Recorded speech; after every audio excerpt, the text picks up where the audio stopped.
कि जी अस्सलाम वालेकुम रहमतुल्लाहि व बरकातुहू।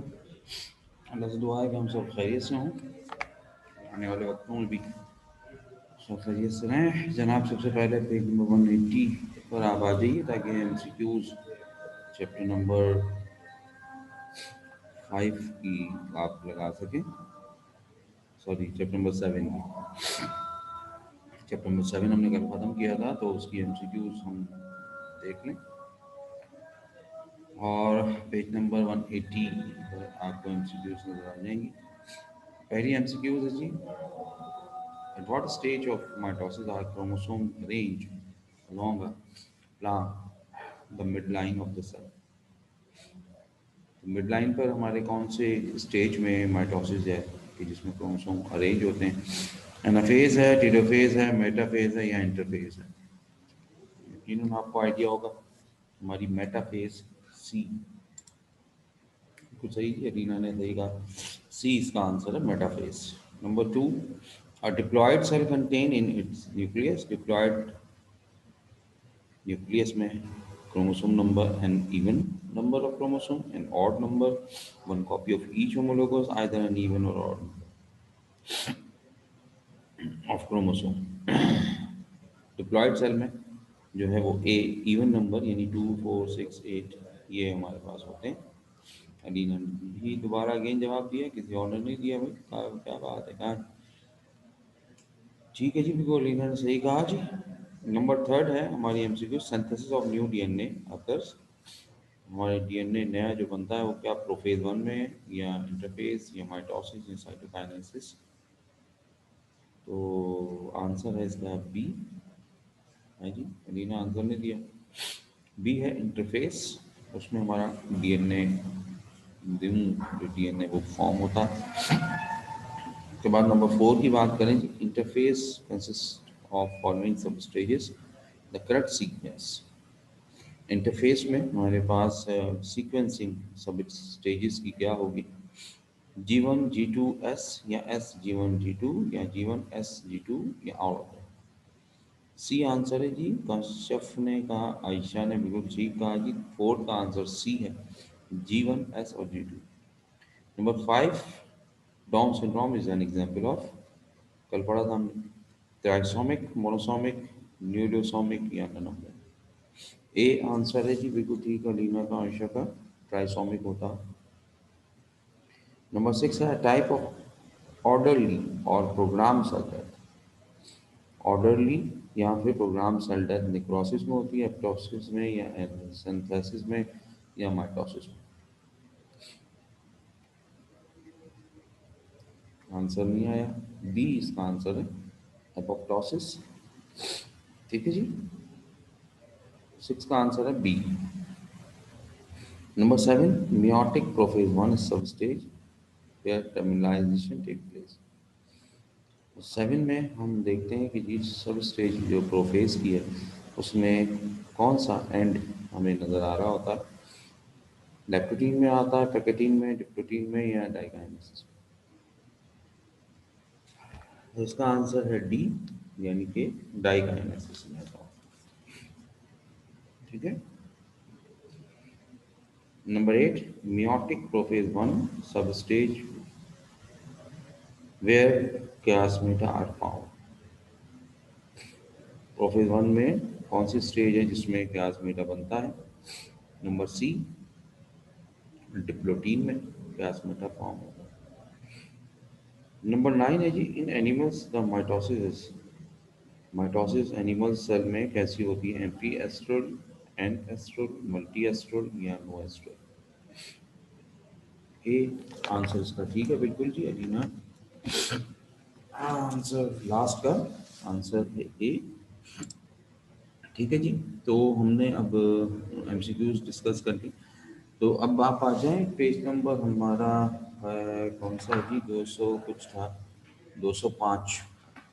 चैप्टर नंबर है 9, पार्ट है जोलॉजी, सेक्शन हमारा जोलॉजी का है, चैप्टर 9। और इसमें से हमारे लॉन्ग क्वेश्चन आ जाया करता है और शॉर्ट भी आता रहता है। अगर लॉन्ग नहीं आएगा तो शॉर्ट आएगा, और शॉर्ट आ गया तो फिर डेफिनेटली लॉन्ग नहीं आएगा। Chapter number 9।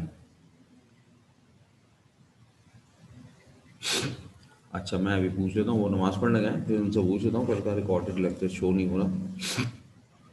कश्यप ने कहा तो मालूम करवा लूँगा और चेक कर लेंगे। ठीक है।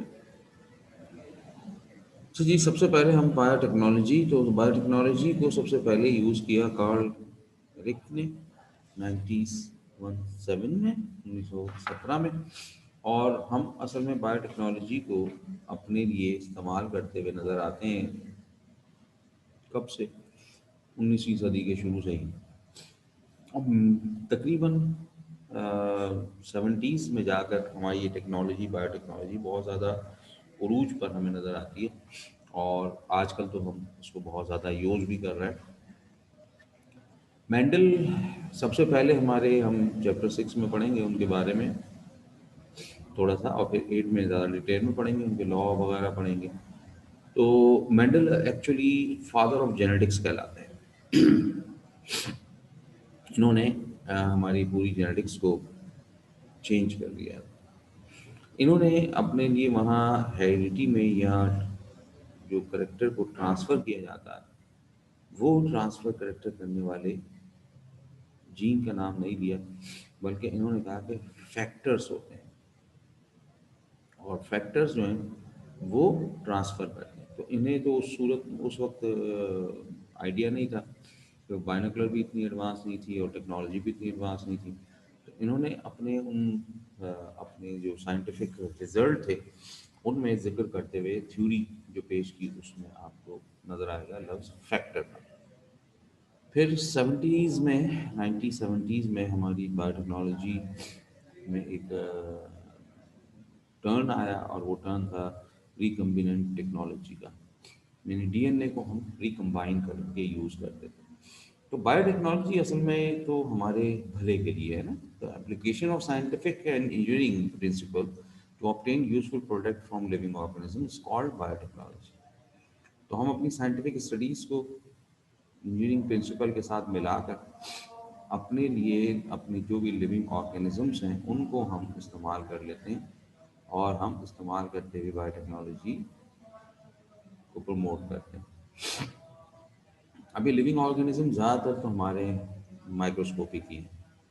उनकी मदद से हम अपने बड़े एनिमल्स या प्लांट्स को बड़ा ही ज़बरदस्त उनके प्रोडक्ट्स, यानी कि मिल्क है या मीट है या दूसरी चीज़ें, उनको हम ज़्यादा बेहतर कर लें। ठीक है। अवैध भाई, बच्चे कह रहे हैं कल का वो शो नहीं हो रहा, लेक्चर, कल वाला बायो का लेक्चर।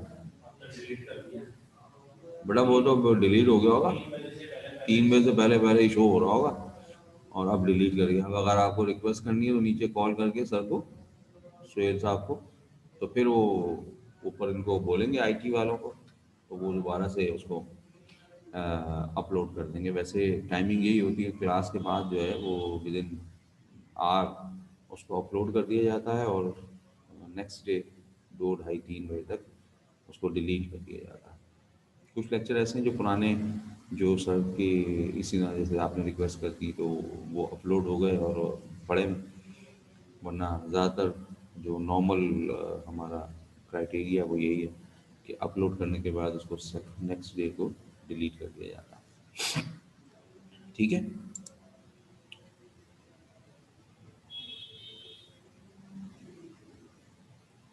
अच्छा, तो ये मसला आप अपना सर को बता दें, मैं इसीलिए कह रहा हूँ, तो वो फिर रिक्वेस्ट कर देंगे ऊपर में, तो फिर दोबारा अपलोड हो जाएगा। अच्छा जी, हम पुराने तरीके से जो घर के अंदर भी इस्तेमाल करते हैं, घी घी बनाते हैं या दही बनाते हैं, वाइन, बियर या विनीगर बनाते हैं, वो हमारी असल में होम ट्रेडिशनल बायोटेक्नोलॉजी कहलाती है। क्योंकि इसमें कर्ड बनाने में या दही बनाने में भी हम असल में बैक्टीरिया का सहारा लेते हैं, और बैक्टीरिया की मदद से हम दही फॉर्म करते हैं, या घी बना रहे हैं, मक्खन बनाएंगे फिर घी बनाएंगे। ठीक है। देसी घी बनाया जाता घर में माशाल्लाह से, पहले वालदैन बनाते थे, वालदा बनाती थी, यानी कि अब तो हमारी बेगमात बेचारी बाजार का घी इस्तेमाल करती हैं। विनीगर वगैरह घर में नहीं बनता, लेकिन वाइन और बियर हमारे यहाँ तो नहीं, लेकिन फॉरेन कंट्रीज़ में जो है वो पुराना ट्रेडिशन यही है और वो लोग बनाया करते हैं अपने घरों में यूज़ करने के लिए। The modern biotechnology start during first world war. तो हमारे जो पहली वर्ल्ड वॉर थी उसमें जर्मन ने सबसे पहले इसको बायोटेक्नोलॉजी को मॉडर्नाइज किया और सबसे पहले इन्होंने वेजिटेबल फैट इस्तेमाल करना शुरू किए, बनाना शुरू किए और उसमें ग्लिसरॉल प्रोडक्शन को फ़रोग दिया, जो आज भी आप इस्तेमाल करते हैं। हमारे यहाँ तो वल्लाह बेहतर जानता है कि वेजिटेबल फैट जो है जिसको हम मार्जरीन के नाम से जानते हैं, मक्खन नहीं होता, वो मार्जरीन होता है। जैसे ब्लू बैंड का मार्जरीन आता है और भी कई प्रोडक्ट्स होंगे, तो वो हमारा ग्लिसरॉल वेजिटेबल से हासिल किया जाता है और एक्सट्रैक्ट करने के बाद उसे प्रोसेस से गुजार कर रखा जाता है और फिर उसकी क्वांटिटी में बैक्टीरिया को इंक्लूड करके, यीस्ट को इंक्लूड करके फर्मेंटेशन करवाई जाती है। Germany start fermentation of plant material by yeast as an alternative form। तो इन्होंने अपने ईस्ट को यूज़ किया और प्लांट के जो ग्लिसरॉल थे उनको फर्मेंटाइज किया और ज़्यादा अच्छी क्वांटिटी में प्रोडक्ट लिया वेजिटेबल फैट का, और वो मक्खन की जगह पर उसको इस्तेमाल किया जा रहा था पहले। ठीक है। दूसरी हमारे पास जी इसी पेज मन जो 205 पे आप आए तो 206 पर आपको नीचे रिकम्बिनेंट डीएनए टेक्नोलॉजी मिलेगी और उसके 4 स्टेप्स आपको नजर आएंगे। तो ये 4 स्टेप्स आपको शॉर्ट क्वेश्चन में पूछ लिए जाते हैं और आपसे कहा जाए right the basic steps of DNA recombinant technology. ये शॉर्ट क्वेश्चन में पूछा जाता है, right the basic steps of DNA recombinant technology, short question. और इसी का लॉन्ग क्वेश्चन भी बना दिया जाता है और आपसे अगर कह दिया जाए describe the steps of DNA recombinant technology with the suitable diagram, तो वो आपके पास लॉन्ग क्वेश्चन होता है और ये लॉन्ग क्वेश्चन भी आपको 5 ईयर आप देखेंगे तो उसमें नजर आएगा। ठीक है। बाज़ दफ़ा ये 2-2 साल आ जाता है, 3-3 साल आ जाता है, हर साल आ रहा है और बाज़ औक़ात ये इसी को शॉर्ट में देकर और गुजारा कर लेते हैं। तो दोनों सूरतों में शॉर्ट आएगा तो आपने सिर्फ स्टेप्स जो है वो हेडिंग्स लगानी है, लिखनी है बस, और अगर डिस्क्रिप्शन दी जा रही है लॉन्ग क्वेश्चन में तो फिर आपको हेडिंग्स को डिफाइन करना है। तो जेनेटिक इंजीनियरिंग हम जो टेक्नोलॉजी है उसको इस्तेमाल करते हुए अपने डीएनए को काटते हैं, तोड़ते हैं या जीन को तोड़ते हैं और फिर उसे नए डीएनए के साथ ज्वाइन करके प्रोडक्ट करवाते हैं या प्रोडक्शन करवाते हैं। तो इसे कहा जाता है रिकम्बिनेंट, रिकम्बाइन कर लेना डीएनए को। आर डीएनए टेक्नोलॉजी भी कहलाती है। शॉर्ट में हम स्मॉल आर लगा देते हैं डीएनए से पहले इसकी रिकम्बिनेंट की जाता है, तो वो बन जाता है आर डीएनए, रिकम्बिनेंट टेक्नोलॉजी का डीएनए। जैसे यहाँ लगाया हुआ है स्मॉल आर, तो ये डीएनए की टाइप नहीं है बल्कि ये रिकम्बिनेंट डीएनए शॉर्ट में लिखा हुआ। प्रिपरेशन ऑफ आरडीएनए मॉलिक्यूल, सबसे पहले हमें आरडीएनए बनाना होगा। जो डीएनए हम यूज़ करना चाहते हैं, जो जीन हम बन यूज़ करना चाहते हैं अपने काम के लिए, उसे हम सबसे पहले कट ऑफ करेंगे, उस जगह से निकालेंगे सोर्स से, जिसको हम वेक्टर कहते हैं, है ना। वेक्टर की बात अभी हम आगे चलकर डिटेल से करते हैं। फिर उसको तोड़ने के लिए आपको रिस्ट्रिक्शन एंजाइम चाहिए। Restriction enzymes are those enzymes which are called seizure of the molecules। ये सीजर या कैंची या हम इसे कटर का लफ्ज़ इस्तेमाल कर लेते हैं और ये हमारे डीएनए को कट करने के लिए इस्तेमाल किया जाता है और ये कुदरती तौर पर नेचुरली हमारे डिफरेंट ऑर्गेनिज्म में हमें नज़र आते हैं, जो कि आइसोलेट किए गए और फिर हमको हमें पता चला, अब हम इनको यूज़ करते हैं। लाइगेज एंजाइम्स आर द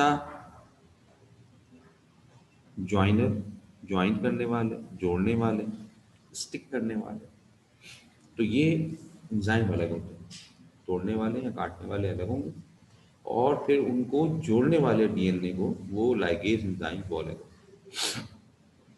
फिर सीधा insertion of DNA into host cell. फिर हम जब वो पीस काटते हैं फिर उसमें नया पीस जोड़ते हैं, फिर वो न्यू या रिकम्बाइंड डीएनए को उठाकर किसी होस्ट सेल में डालते हैं। होस्ट सेल हमारा बैक्टीरियोफेज या किसी किस्म का बैक्टीरिया हो सकता है जो जेनेटिक इंजीनियर बैक्टीरिया कहलाता है। और फिर हम उसे अच्छा इन्वायरमेंट देते हैं जिसके नतीजे में वो मल्टीप्लाई होता है, और मल्टीप्लाई होकर अपने आरडीएनए की मल्टीप्लिकेशन या क्लोनिंग करना शुरू कर देता है। उसमें क्लोन बनना शुरू हो जाते हैं, यानी कि कॉपीज बनना शुरू हो जाते हैं। तो ये हमारा समअप है, और ये हम शॉर्ट क्वेश्चन में सिर्फ हेडिंग्स लगा देंगे, लिख देंगे, डिटेल नहीं लिखेंगे। लेकिन अगर लॉन्ग क्वेश्चन पूछा है तो फिर आपको उसकी डिटेल जाकर बतानी पड़ेगी अंडर दीज हेडिंग्स ना। पहला है जी प्रिपरेशन ऑफ आरडीएनए मॉलिक्यूल। हम आरडीएनए को प्रिपेयर करना चाहते हैं, तो पहली बात हमारे पास वेक्टर होना चाहिए। वेक्टर कौन है? The body which transfer the rDNA molecule from into another living body is called vector। तो हमारा जो वेक्टर होता है वो एक्चुअली ऐसा कोई सोर्स होगा या ऑर्गेनिज्म होगा जो हमारे डीएनए को ट्रांसफर करने की सलाहियत रखता है। तो बहुत सारे वेक्टर्स यानी बैक्टीरिया हमने फाइंड कर लिए और उनको हम जेनेटिक इंजीनियर बैक्टीरिया का नाम भी देते हैं, और वो ही हम अपने इस काम में यूज़ करते हैं। Two important vectors use in biotechnology, आमतौर पे प्लास्मिड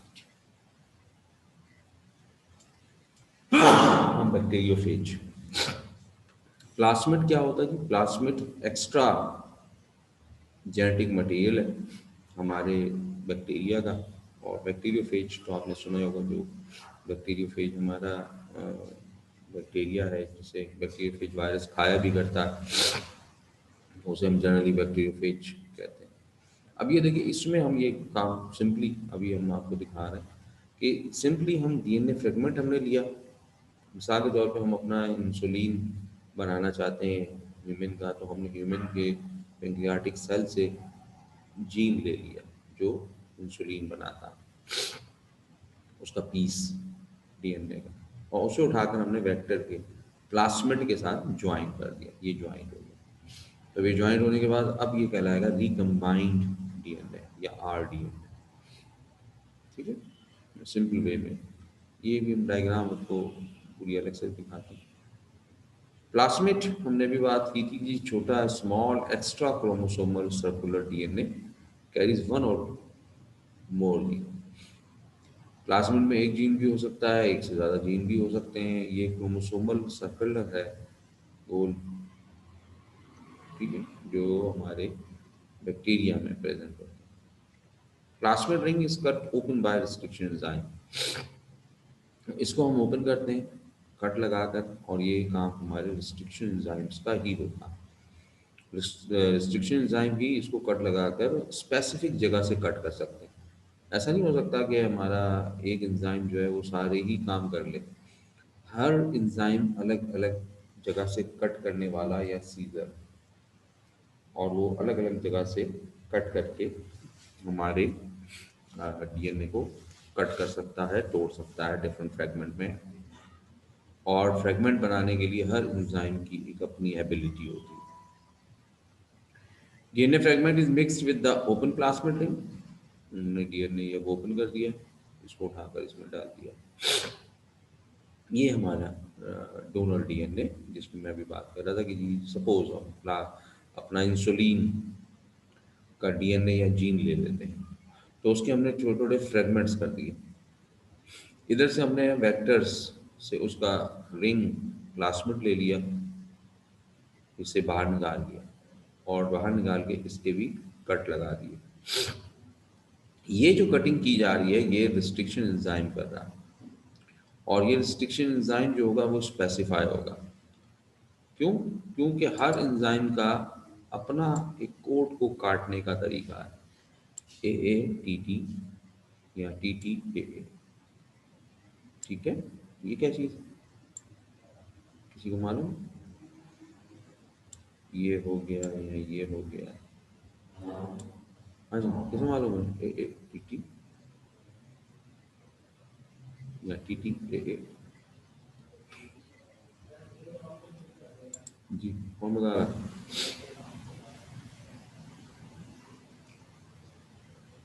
हाँ जी, बताओ भाई, जल्दी जल्दी बताओ।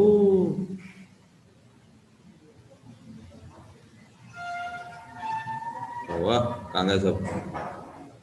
यहीं पर है ना? कुछ याद नहीं आ रहा? तो याद नहीं आ रहा तो बोल दो कि याद नहीं आ रहा, क्या मसला है? हम्म?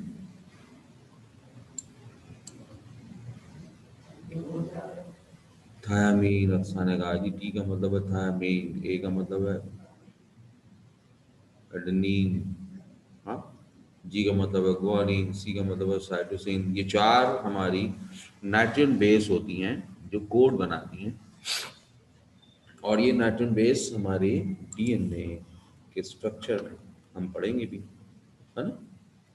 तो ये कट करने के लिए मैं आपको इसलिए दिखा रहा हूँ कि ये जो कट किया जा रहा है ये स्पेशल कोड से, तो यहाँ पर एक खास एंजाइम जो इन कोड को कट कर सकता होगा वही यूज किया जाएगा। दूसरा कोई और एंजाइम होगा तो वो हो सकता है चार कोड को कट कर सकता हूँ, ठीक है ना?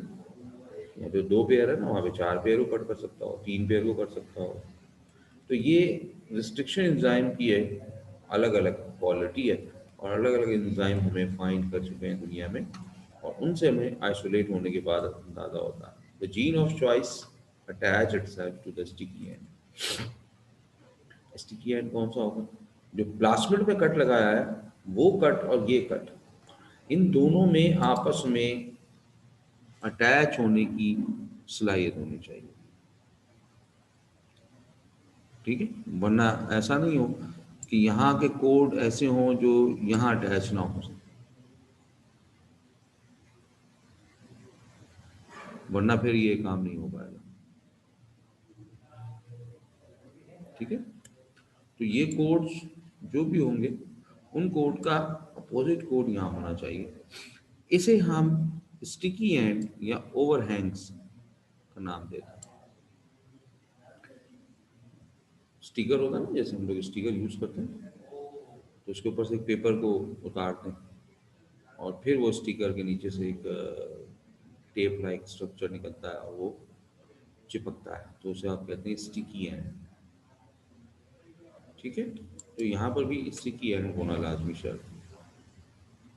फिर हम बैक्टीरियोफेज कॉल्ड लैम्डा, कहीं पर आपकी बुक में मौजूद होगा ये लफ्ज़, और वो निशान के तौर पर वो ऐसे पता नहीं बना होता यूँ करके, मैथ्स मैथ्स में भी आपने कहीं यूज़ किया होगा लैम्डा लैम्डा। तो ये इसलिए बार में बता दिया आपको कि ये बैक्टीरियोफेज की जगह पर आपसे लैम्डा का निशान बना कर भी कोई बात कर सकते हैं। एमसीक्यूज यहाँ तो नहीं, एमकेट में। तो आपके जहन में होना चाहिए कि लैम्डा हमारे एज अ बैक्टीरियोफेज की बात की गई। इसे हम एज अ वेक्टर यूज़ करते हैं, और ये हमारा आरडीएनए को लेकर मल्टीप्लाई होने के लिए तैयार हो जाएगा, तो हमारे काम का इस्तेमाल।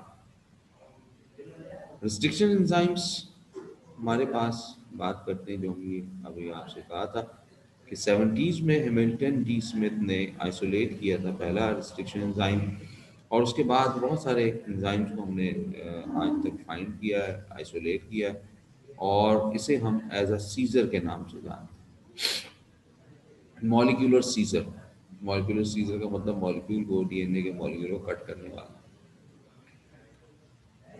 ठीक है? और ये इस वजह से होता है कि ये खास तौर पर हमारे बैक्टीरियोफेज में, अगर आपको याद आ रहा हो, बैक्टीरियोफेज की साइकिल आपने पढ़ी थी, है ना?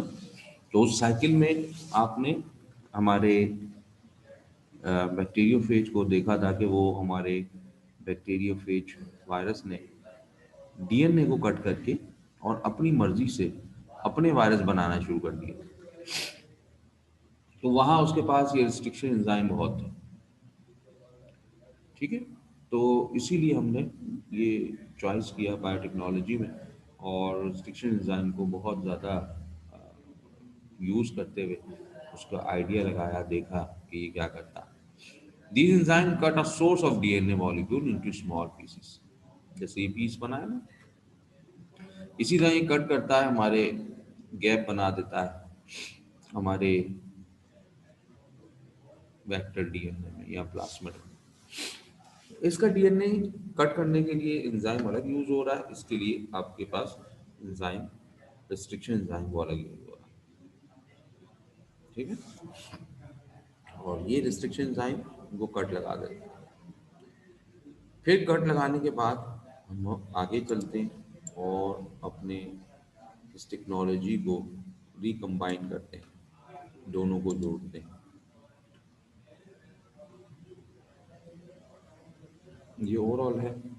अब जोड़ने के लिए हमें दूसरा एंजाइम चाहिए और वो कहलाता है लाइगेज। लाइगेज एंजाइम जो है वो हमारे इन जगहों को, these enzymes are a key enzyme that seal the foreign piece of DNA to sticky end of cutting plasmid and closing the ring again. This form recombinant. ठीक है, ये हमने दिया था पीस, इस पीस को हमने अपने इस प्लास्मिड के साथ अटैच किया। तो यहाँ पर हमारा कौन यूज किया जा रहा, रिस्ट्रिक्शन एंजाइम खत्म, अब यूज किया जा रहा है हमारा लाइगेज। लाइक पजल, हमने बिल्कुल सही मिसाल दी कि पजल की तरह ज्वाइन करना है। तो पजल को कौन ठीक तरह से ज्वाइन करेगा, लाइगेज एंजाइम। अब ये जो नया डीएनए फॉर्म हुआ है, इस डीएनए को आप रिकम्बिनेंट डीएनए या आरडीएनए का नाम देते हैं। और डेफिनेटली ये पूरा रिंग तो है नहीं, और डेफिनेटली पूरा इंसुलिन भी नहीं है, जो हमने इंसुलिन की एग्जाम्पल ली, दोनों का मिक्सचर है। ये नया डीएनए हमारा प्रोड्यूस हो जाएगा, फॉर्म हो जाएगा। इस नए डीएनए को उठाकर हम insertion of rDNA into host cell, अब हम इसे उठाकर होस्ट सेल में डालते हैं। Bacteria were kept with calcium chloride. They absorb rDNA. These bacteria called expression bacteria. अगर हम ये लें और हमारे जिस बैक्टीरिया से हमने ये निकाला है उसको साथ रखकर और कैल्शियम क्लोराइड का एनवायरनमेंट प्रोवाइड करें, तो वो इसे रीएब्जॉर्ब कर लेता है और वो रीएब्जॉर्ब होकर इसमें वापस आएगा। ठीक है, तो ये रीएब्जॉर्प्शन होना जरूरी है। ठीक है, अब ये हमारा ऐसा बैक्टीरिया हमने बना दिया जिसमें हमारा आरडीएनए मौजूद है, तो ये होस्ट सेल कहलाएगा। होस्ट वही होता है ना जिसके अंदर आप किसी को रखें, इजाज़त दें और वो अपनी मर्जी से फिर काम करना शुरू करें। तो ये डीएनए भी हमारा कुछ करेगा तो नहीं, लेकिन ये डीएनए को हम मल्टीप्लाई करवाते हैं। मल्टीप्लाई करवाने के लिए हम इसे एनवायरनमेंट देंगे और फिर when the host cell divide redivide, copies of our DNA molecule are passed to the host cell. अब इसकी कॉपियाँ बनेंगी और ये फर्दर डिवीजन करते हुए बैक्टीरिया को रेप्लिकेशन करता चला जाएगा। उसके साथ साथ ही हमारा आरडीएनए, उसकी कॉपियाँ बनती चली आ रही। बाद दफ़ा ऐसा भी होता है कि डीएनए यानी आरएनए जो आरडीएनए जो हमारा है वो एक ही बैक्टीरिया में 2-4 कॉपी बन जाती है within a single cell, और बाद दफ़ा वो सिंगल सेल अपने आप को डिवाइड करता है तो फिर एक एक कॉपी के साथ हो जाता है। After large number of cell division a colony of identical host cell is produced. ठीक है, और each cell in the colon contains one or more copies of the rDNA. The gene carried in the rDNA molecule are now said to clone. Clone क्या होता था, exact copy ना of DNA. तो ये exact copy बन गई, तो अब ये जो कॉपी बनाते जा रहे हैं इन्हें हम क्लोन का नाम दें। ठीक है जी, तो इस तरह से ये आपने डिटेल के साथ आंसर देते हुए डिफाइन करना है एज अ लॉन्ग क्वेश्चन। और डायग्राम आप बुक भी बना सकते हैं, कोई इशू नहीं है, बुक के अंदर भी आपके पास डायग्राम्स हैं और वो डायग्राम्स आपको नज़र आ जाएंगी आसानी से। और इससे मतलब इजी है, यहाँ पर तो हमने ये दिखाया हुआ है ना, शो किया हुआ, वहाँ आपको कोड शो करने की ज़रूरत नहीं है। ठीक है जी। इसके बाद हमारे पास जनाब जो एक शॉर्ट क्वेश्चन आता है आपसे, पूछा जाता है application of genetically engineered bacteria या write a note on genetical engineer bacteria. ठीक है, दोनों में से कोई भी बात आपसे पूछ लें तो आपको अलग अलग हेडिंग बनाकर आप बता दें या पॉइंट बनाकर बता दें। तो बैक्टीरिया इंजीनियर भी होते हैं जी, हम लोग तो बड़ी मेहनत से इंजीनियरिंग करते हैं, ये बने बनाए हैं, अल्लाह ताला ने इनको कुदरती तौर पे इंजीनियर बनाया है। और ये इंजीनियर बैक्टीरिया एक्चुअली इंजीनियर क्या करता है, तो हमारा इंजीनियर है ना, आर्किटेक्चर है हमारा, सिविल इंजीनियर है हमारा, मैकेनिकल इंजीनियर है, इलेक्ट्रिकल इंजीनियर है, कंप्यूटर इंजीनियर है, एरोनॉटिकल इंजीनियर्स हैं। ये क्या कर रहे हैं, ये एक्चुअली मशीन, उसके फंक्शन, उसके पुर्जे, उसके काम करने की सलाहियत, उसको या तो बना रहे हैं या फिर उसको मेंटेन कर रहे हैं। सेम इसी तरह जेनेटिक इंजीनियर बैक्टीरिया भी हमारे लिए कुदरती तौर पर मौजूद है, बस हमने उनको फाइंड किया और फाइंड करने के बाद हमने उनको इस्तेमाल किया, अप्लाई किया। अच्छा, यहाँ तो उसी मोड में हमने इस्तेमाल कर लिया, या फिर हमने उसके अंदर अपनी कोई कारस्तानी भी कर दी, यानी कोई जीन एक्स्ट्रा लगा दिया, कोई जीन चेंज कर दिया अपनी मर्जी के मुताबिक, अपनी ज़रूरत के मुताबिक। जैसे अभी आपने इंसुलिन लगाया, इंसुलिन बनाने के लिए हमने ये काम किया।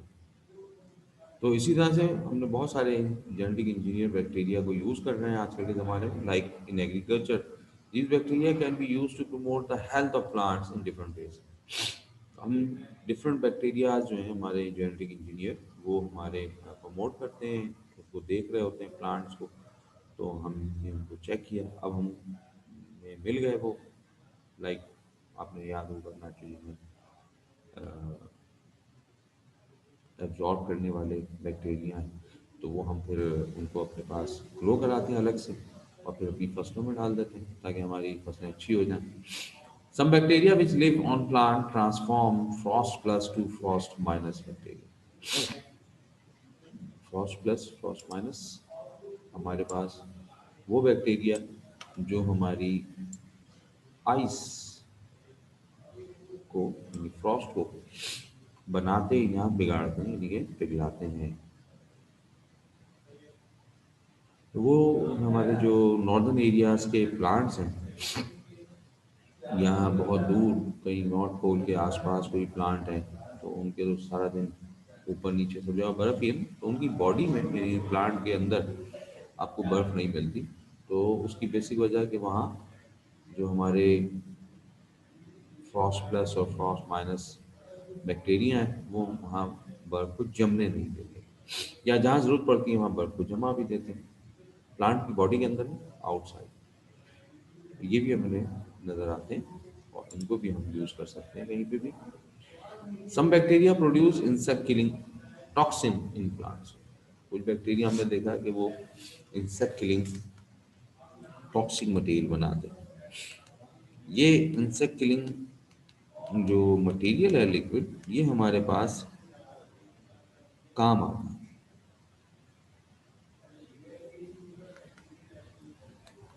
ठीक है, ये हमारा अपने जो है वो टॉक्सिक मटेरियल बनाने में इस्तेमाल होता है। अब हमने इन बैक्टीरिया को फाइंड कर लिया, तो अब हम इनकी मदद से टॉक्सिक मटेरियल बना लेते हैं और वो टॉक्सिक मटेरियल हम एज अ प्लांट प्रोटेक्शन छिड़काव करते रहते हैं, तो हमें इंसेक्टिसाइड की ज़रूरत नहीं पड़ती। ठीक है ना। मेडिसिन में हम देखते हैं कि मेडिसिन में number of chemicals like insulin, जैसे भी हमने बात की थी विचार प्रीवियसली, एक्सट्रैक्ट फ्रॉम कैटल और pig can be synthesized naturally by bacteria.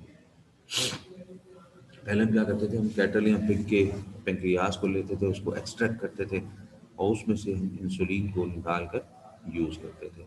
बहुत ज़्यादा कॉस्ट आती थी और बहुत ज़्यादा काम करना पड़ता था।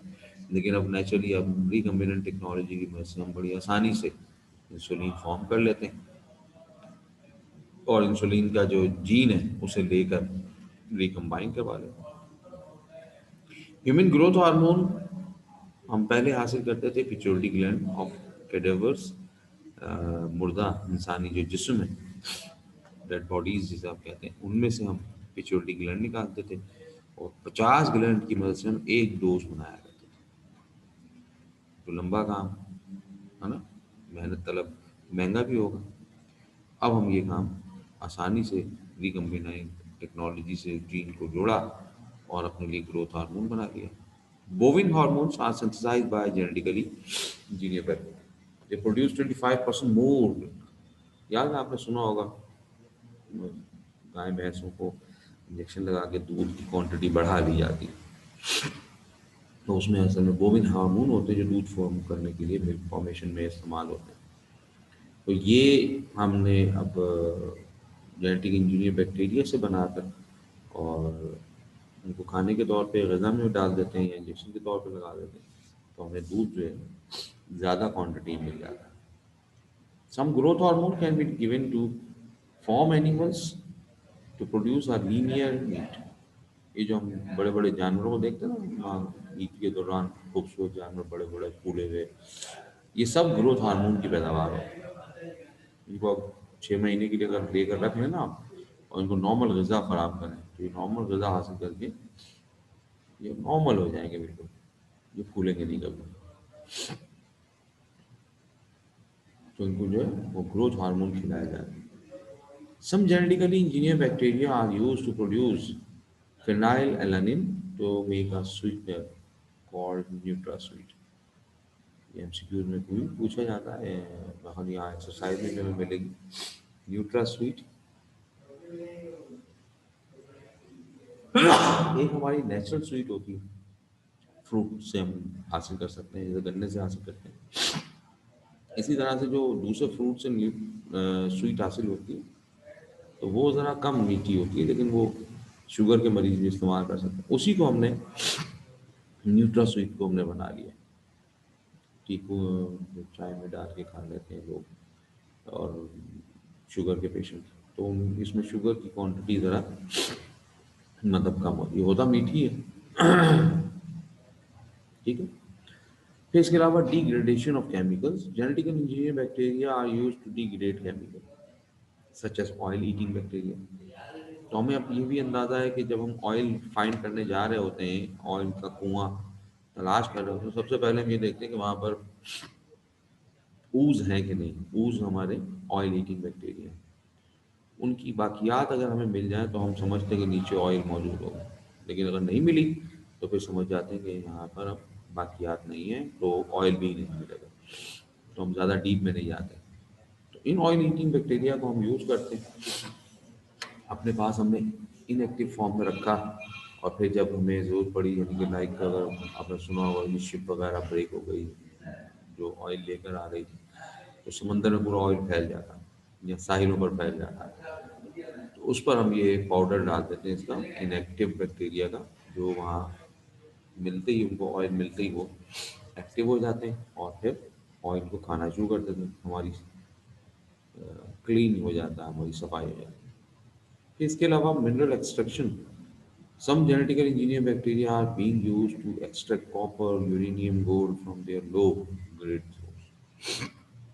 ये बात भी अगर आपने याद होना है फर्स्ट ईयर में बैक्टीरिया की न्यूट्रिशन में पढ़ा होगा, तो बैक्टीरिया जो है फोटोसिंथेटिक भी होते हैं और कीमोसिंथेटिक भी होते हैं। तो कीमोसिंथेटिक बैक्टीरिया हमारे यूज़ हो रहे थे और कर रहे थे काम, और वो डिफरेंट टाइप की जो इनऑर्गेनिक मटेरियल है उसको अपने फूड में इस्तेमाल करते थे। तो ये वही बैक्टीरिया हैं जो कॉपर या दूसरी धातुओं के पास हमें मिलते हैं। तो हम जब और हासिल करने जाते हैं तो हमें पहले अगर ये बैक्टीरिया नज़र आ गए, यानी मिल गए, तो हम फिर आगे और मज़ीद काम करते हैं। वरना अगर ये हमें बैक्टीरिया वहाँ नहीं मिल रहा है ज़मीन में तो फिर हम मज़ीद आगे काम नहीं करते, तो हमें अंदाज़ा हो गया कि जी यहाँ पर कोई मेटल नहीं है। मेटल होती तो उसका खाने वाला बैक्टीरिया भी मौजूद होता। ठीक है, तो ये एक नोट के तौर पर आपसे पूछा जाता है, जो मैंने आपसे डिस्कस किया। आसान है, सिंपल सा, आप हेडिंग लगा कर बता सकते हैं। यहाँ तक आज हमने रखा है जी। कोई काम है आपको, कोई बात है तो पूछ लीजिए। फ्रोस्ट प्लस और फ्रोस्ट माइनस बैक्टीरिया रिपीट कर दें जो मैं ऐसा लगा। बेटा frost plus frost minus bacteria वो बैक्टीरिया होते हैं जो पौधों के बॉडी में फ्रॉस्ट को जमने नहीं देते।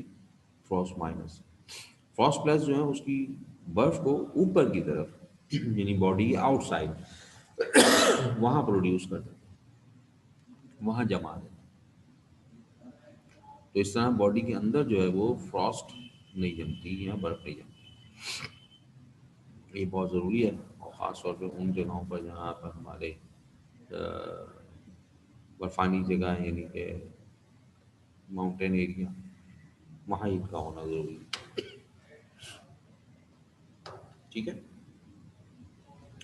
और कोई बात?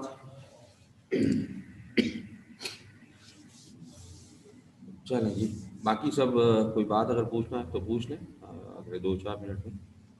मेरी तरफ से बाकी इजाज़त है, आप जा सकते हैं। दुआ के साथ कि अल्लाह ताला हम सबको खैर खैरियत से रखे।